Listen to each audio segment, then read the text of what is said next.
Cidadania em Foco. Cidadania em Foco.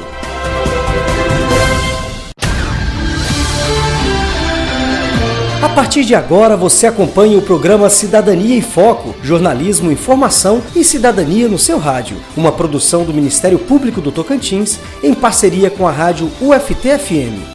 Somos dois homens e nada mais.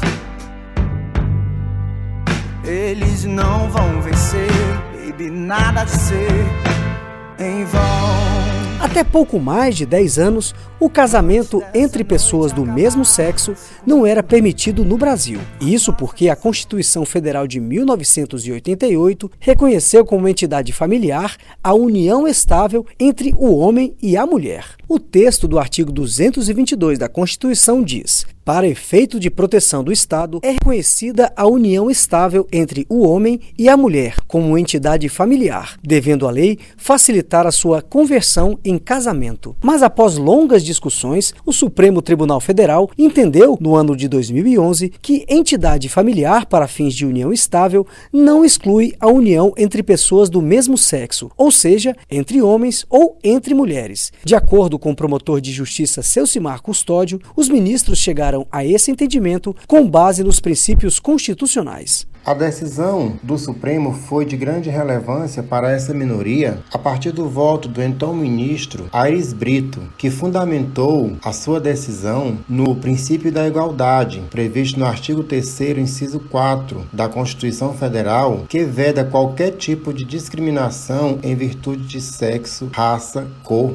E nesse sentido, disse o ministro, ninguém pode ser diminuído ou discriminado em função de sua preferência sexual. A partir desse momento, o Supremo passou a entender que as famílias poderiam ser formadas por pessoas do mesmo sexo e, apesar disso, poderiam constituir união estável. Com esta decisão da Corte Suprema, o Conselho Nacional de Justiça publicou uma resolução que permitiu aos cartórios registrarem casamento homoafetivo. Os cartórios que se recusarem a realizar o casamento civil podem ser penalizados. É o que adverte o promotor de justiça Celcimar Custódio. Caso os cartórios se recusem a realizar o casamento ou o reconhecimento da união estável, eles deverão responder por infrações administrativas junto às suas corregedorias locais. Compete ao cidadão que se sentir prejudicado se dirigir até a corregedoria do Tribunal de Justiça ou ao juiz da comarca e fazer uma reclamação formal junto ao juízo corregedor, alegando que determinado cartório se recusou, seja a realizar o casamento civil, seja a realizar a conversão da união estável em casamento, ou mesmo se recusou a reconhecer a união estável entre pessoas do mesmo sexo. Seu juiz já falou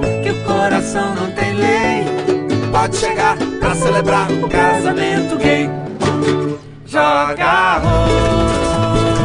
O promotor de justiça, Celcimar Custódio, também lembra, o STF considerou que atos preconceituosos contra homossexuais e transexuais devem ser criminalizados. O Supremo Tribunal Federal julgou na ação direta de inconstitucionalidade por omissão de número 26 que tais condutas de atos preconceituosos a essa classe minoritária configura o crime de racismo. Isso porque o cidadão não pode ficar à mercê de condutas dessa natureza, principalmente onde se tem minorias, onde se tem pessoas, onde se tem direitos fundamentais básicos a serem resguardados. Condutas preconceituosas contra pessoas homossexuais, transexuais ou de suas diversas nomenclaturas são consideradas crimes e, como crime, elas devem ser combatidas de acordo com a legislação penal vigente.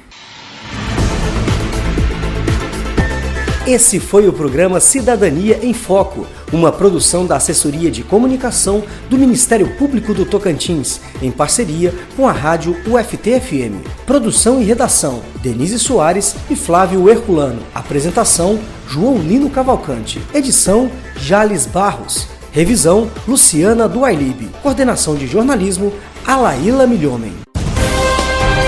Cidadania em Foco. Cidadania em Foco.